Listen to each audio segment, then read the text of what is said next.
आज अपन पढ़ेंगे आयुर्वेद परिचय सिद्धांत।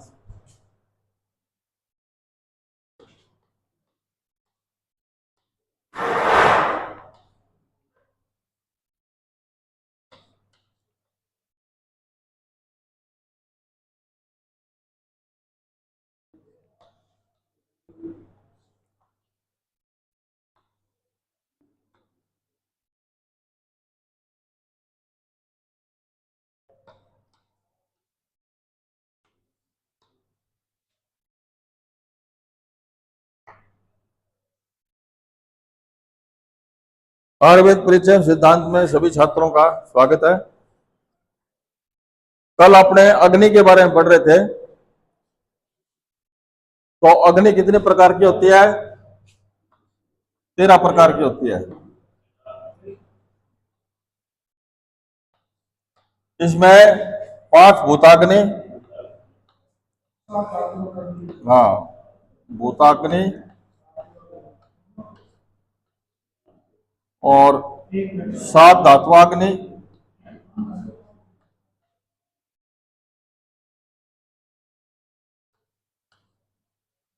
और 5 भूताग्नि, धात्वाग्नि, 1 जठराग्नि।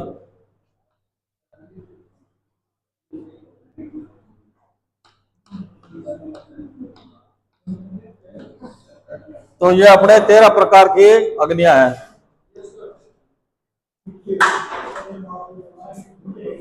अब आपने पढ़ेंगे आज भूताग्नि के बारे में। हाँ आज भूताग्नि पढ़ेंगे ना। ये पृष्ठ नंबर 182 है। हाँ भूताग्नि 5 प्रकार की है।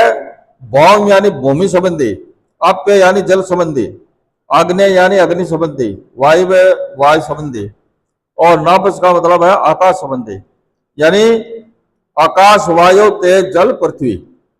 ठीक है। भुक्त आहार पंच भौतिक होता है। ये भूताग्नियां अपने अपने भूतात्मक आहार का पाचन करती है। पाचकाग्नि द्वारा कुछ पक हुए रस आहार में पृथ्वी आदि महाभूतों की भूताग्नियां अपने अपने महाभूतों गुणों के अनुसार आहार के पृथ्वी आदि महाभूतों के अंशों को पचाती है। सभी अग्नियां अपने अपने भाग के गुणों को बढ़ाते हैं, वह दूसरे के गुणों को नहीं बढ़ाते। यथा पार्थिव अग्नि से पका हुआ आहार पृथ्वी महाभूत के पार्थिव गुणों को ही बढ़ाता है, दूसरे गुणों को नहीं। इस प्रकार जल तत्व की अग्नि से पाचन आहार जल के जलीय गुण बढ़ाता है। आचार्य वाग्भट के अनुसार धात्वा अग्नि के कार्य क्या है? भूताग्नियां जब धातुओं में स्थित हो जाती है, भूताग्नि धातु अग्नि में स्थित हो जाती है तो उसे धात्वा अग्नि कहते हैं। भाई जठराग्नि है वो सभी धातुओं को पचाती है, भूताग्नि को और धात्वा अग्नि को। मुख्य इसमें जठराग्नि है। भूताग्नियां जब धातुओं में स्थित हो जाती है तो धात्वाग्नियां कहा जाता है। 7 धातुएं 7 होती हैं, इनकी अपनी अपनी धात्वाग्नियां भी होती हैं जो कि धातुओं को पचित कर पित्त भाग व सार भाग को 2 भागों में विभाजित करती है। ठीक है। सार भाग तो रस होता है, पित्त भाग मल होता है। इस प्रकार रसाग्नि, रक्ताग्नि, मांसाग्नि, मेदोअग्नि, अस्थि अग्नि, मज्जाग्नि और शुक्राग्नि ये 7 धात्वाग्नि है। पाचाग्नि का द्वार आहार के पाचन के फलस्वरूप जो आहार का श्रेष्ठ अंशरस बनता है वह व्यान वायु द्वारा सूक्ष्म स्रोतों में पहुंचकर रस, रक्त आदि सप्त धातुओं की अग्नि द्वारा क्रमशः पाचन होकर, क्रम से पाचन होता है। ये रस, रक्त, मांस, मेद, अस्थि, मज्जा, शुक्र क्रम से पाचित होता है। ये धातु परिवर्तन होकर काल स्वभावंश निरंतर गति करता हुआ रक्त आदि धातुओं की वह मलों की पुष्टि करता है। यदि पाचकाग्नि के इन सूक्ष्म अंश की धातुओं में क्षीणता क्रिया होती है तो अपचय क्रिया हो जाती है। अगर ये नहीं पता, हाँ अपच हो जाता है, फिर हाँ पचता नहीं है। तो अपचय क्रिया यानी कैटाबोलिज्म में कमी तथा चयन क्रिया एनाबोलिज्म में वृद्धि होकर धातु वृद्धि होती है। इनके धातुओं में वृद्धि होने से अपचय क्रिया में वृद्धि तथा चय क्रिया में ह्रास हो जाता है, जिससे धातु का क्षय हो जाता है। अब आता है अपना कोष्ठ विवेचन। अग्नि हो गई है अपने साथ, 13 अग्नि है, ये ध्यान रखना है। सबसे मूलभूत है जठराग्नि, उसके बाद में भौताग्नि 5 और 7 धातुअग्नि। तो 7 5 12 और 1 13, ये 13 अग्नि आपको ध्यान रखना है। अब आता है कोष्ठ।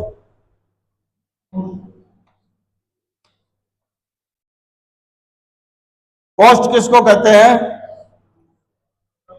कोष्ठ शरीर के अंदर का जो भाग होता है, जैसे हाँ, जैसे स्टोमक है, इंटेस्टाइन है, लीवर है, ये कोष्ठ में आते हैं। ये कोष्ठ का मतलब होता है कोठा।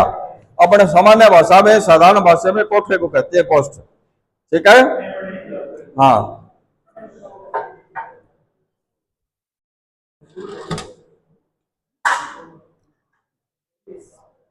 कोष्ठ की परिभाषा में भानु सर ने कहा है, सुनो यार,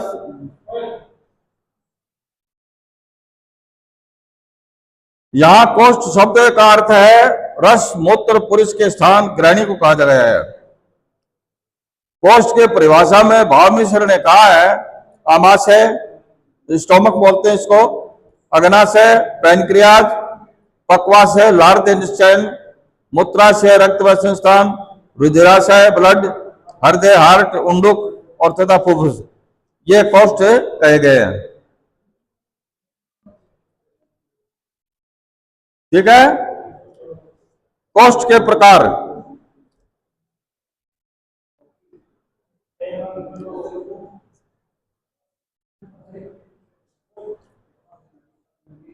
त्रयो को रोग मार्ग इति शाखा मर्मास्ति संदेह कोष्ठ है। शाखा मर्मस्ति, मर्मस्ति कोष्ठ, महास्रोत, अमाशय, पक्वाशय, इन्हें कोष्ठ कहते हैं।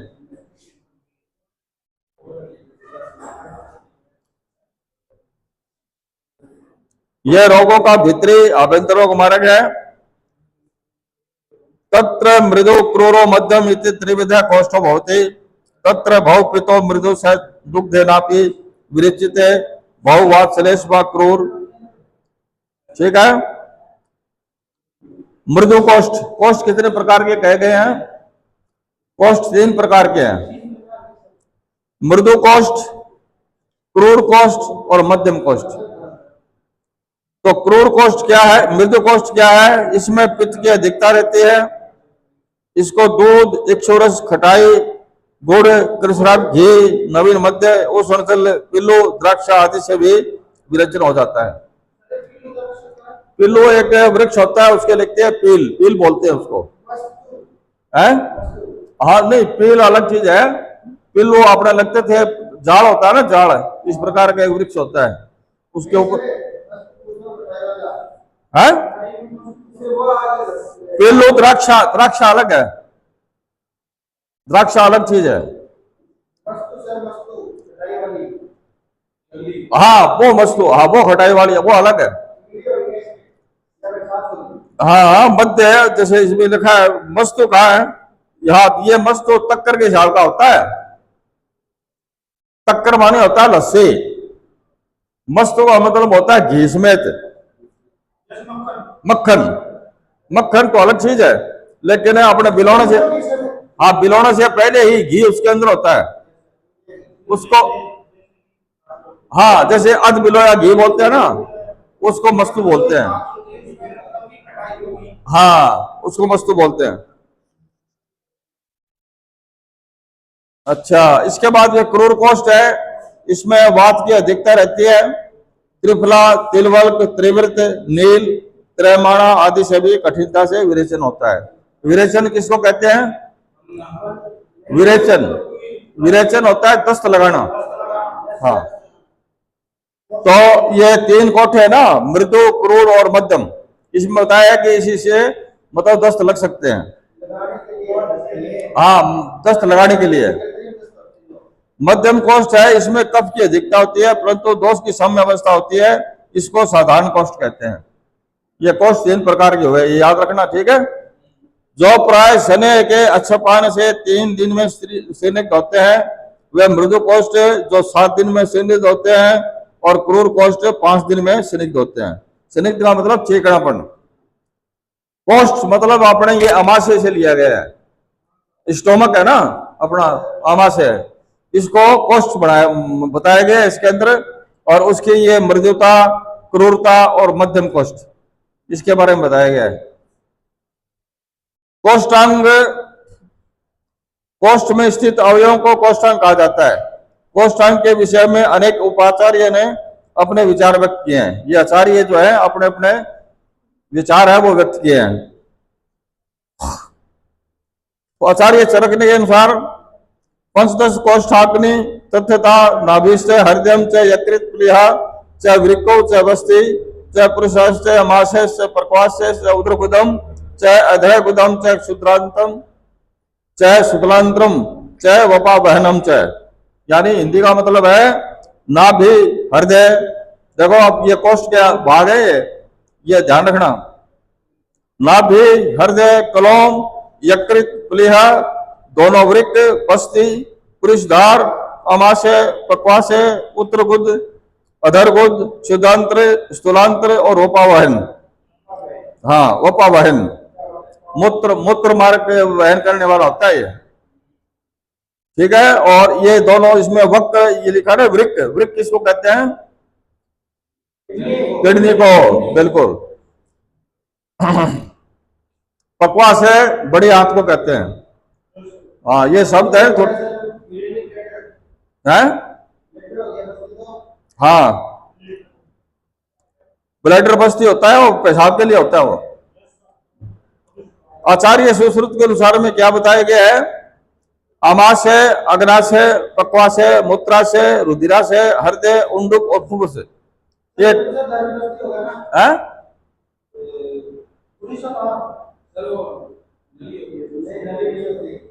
पेशाब के लिए मूत्र नली होती है वो है, मूत्राधार, पुरुषाधार तो बड़ी आंत हो गई। लास्ट में जो गुदा होती है जो 1 बिलांत की लंबी होती है, बड़े हाथ से जुड़ी हुई होती है वो।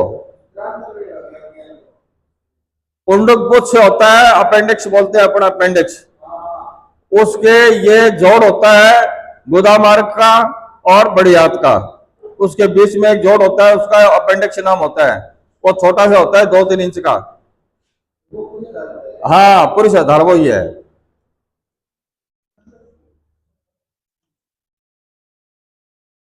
आचार्य सुश्रुत के अनुसार में बताई दिया आपको। ये लगभग सारे आचार्य है ना वो एक ही है, कोई 1-2 कम ज्यादा है, ये ध्यान रखना आप। अब आता है आम। आम एवं आम विषय विवेचन। हाँ, आम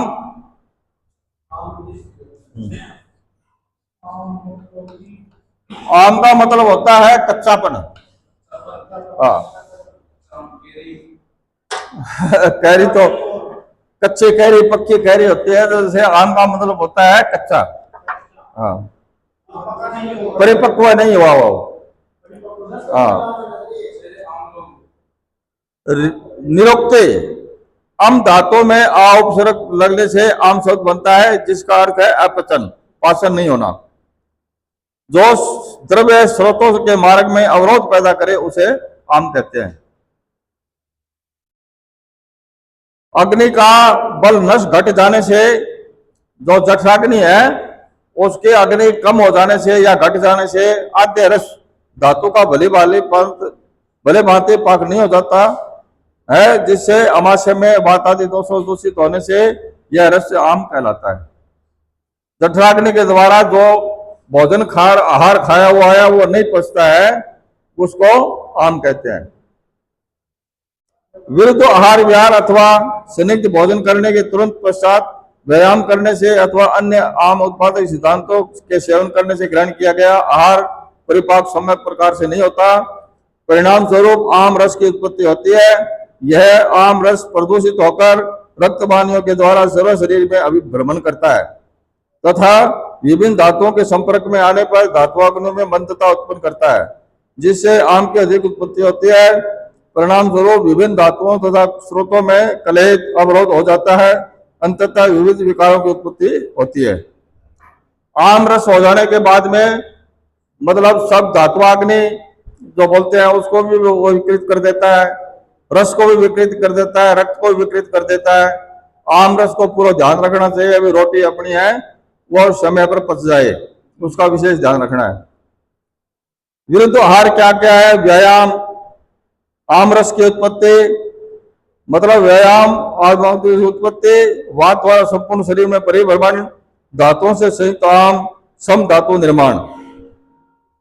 आम के संबंध में आचार्यों ने अनेक परिभाषाएं दी हैं। कई आचार्य आम को अपक्व मल कहते हैं, कई आचार्य आम को पुरुष आदि मलों तथा दोषों का संचय कहते हैं, तथा कई आचार्य प्रथम दोष दुष्टि को आम कहते हैं, तथा अन्य आचार्य कहते हैं कि जैसे कौद्रवों में विष होता है, जैसे अति दुष्ट दोष परस्पर संयुक्त होते हैं तो उनके इस संयोग से आम की उत्पत्ति होती है। भोजन का पाक सम्यक प्रकार से न होने पर वह कोष्ठ में अधिक समय तक पड़ा रहता है। ठीक है, अपने भोजन नहीं पचता है तो वो 2-3 दिन वो पेट में पड़ा रहता है, जैसे कब्जी रह जाती है, लैट्रिन नहीं लगता, तो वो कच्चापन होता है। वो उससे क्या होता है, अम्लता उत्पन्न हो जाती है और इसी को आम कहते हैं। आम अपरिपक्व है जो कि सुगंधित व अत्यधिक पिछल होता है। यह शरीर में स्थित होकर अंगों में स्थिरता उत्पन्न कर देता है। कई बार अगर लैट्रिन नहीं लगे तो अपना शरीर है वो स्थिर हो जाएगा, ढीलापन, गिरा हुआ सा लगेगा, यार अपने आज क्या नहीं किया, क्या किया है। हाँ,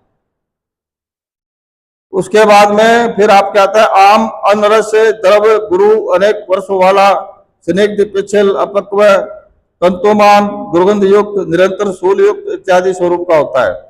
अर्ध परिपक्व आहार से कुपित वात आदि दोष जब ग्रहणी में आश्रित होते हैं तो विष्टभ प्रत्येक करती, उदर में वेदना होना, दाह मानी उदर में जलन, अरुचि यानी भोजन की अनिच्छा तथा गौरव गुरुता शरीर में उत्पन्न होना।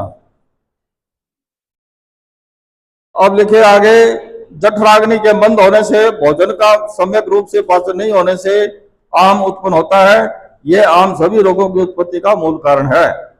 आम जो है वो सभी रोगों का उत्पत्ति का मूल कारण है। अब आगे आता है आपका आहार से निदान। अधिक मात्रा में किया हुआ भोजन, जैसे मान लो ये निदान है, निदान का मतलब रोग। आम से क्या होता है, अधिक मात्रा में किया हुआ भोजन आम हो जाता है। गुरु भोजन, वृक्ष भोजन। गुरु भोजन किसको कहते हैं? आजकल जो तली हुई चीजें खाते हैं ना अपने, हाँ, फास्ट फूड, उसको गुरु भोजन बोलते हैं। वृक्ष भोजन, जी हाँ भाई, कोई घी तेल वगैरह नहीं लगा, सूखी रोटी जे पे, शीत भोजन, शुष्क भोजन, अप्रिय भोजन, विष्टभी, विदाही, अपवित्र, विरुद्ध भोजन। मानसिक निदान क्या है इसका? मानसिक रोग कैसे हो जाता है? काम, क्रोध, लोभ, मोह, ईर्ष्या, लज्जा, शोक, अभिमान और उद्वेग और भय, ये जो अपने आम हो जाता है ना शरीर में, तो ये मानसिक रोग भी हो जाते हैं और शारीरिक रोग भी हो जाते हैं। ठीक है, वह अन्य निदान चिंता, शोक, भय, क्रोध, दुख, सैया का सेवन करने से, रात्रि जागरण करने से ग्रहण किया गया भोजन भी ठीक तरह से नहीं पचता। अगर रात को नींद नहीं आती है, हाँ, लेट देर सोते हैं तो भोजन पच नहीं पाता है, वो पचता नहीं है। आम का निर्माण विभिन्न स्थानों पर जठराग्नि की दुर्बलता के कारण उत्पन्न आम, धात्वाग्नि दुर्बलता से उत्पन्न आम और भूताग्नि दुर्बलता से उत्पन्न आम। जठराग्नि के मंदता के साथ साथ धात्वाग्नि और भूताग्नि मंदता से भी आम का निर्माण होता है, जो कि अलग अलग धातुओं मलों में प्रवेश कर रोग उत्पन्न कर सकता है। इस प्रकार निर्मित आम दोष दुष्य मल के साथ संयुक्त होकर साम दोष, साम दृश्य तथा साम मल का निर्माण होता है। इस आम से संयुक्त हुए वातादि दोष तथा उससे दूषित हुए रसादि दृश्यों को एवं उनसे उत्पन्न होने को साम कहा जाता है। वातादि दोष तथा रसादि दुष्य नाम रहित हो तो उन्हें आम तथा उनसे उत्पन्न होने को निराम कहते हैं। आचार्य वाग्भट के अनुसार स्रोतों में अवरोध होना, शरीर का नाश होना, शरीर में भारीपन, वात दोष के प्रतिलोम गति होना। प्रतिलोम गति क्या है? ये बंद होने से अपान वायु की ऊर्ध्व मार्ग में गति हो जाती है। आलस्य, भोजन का नहीं पचना, बार बार थूक आना,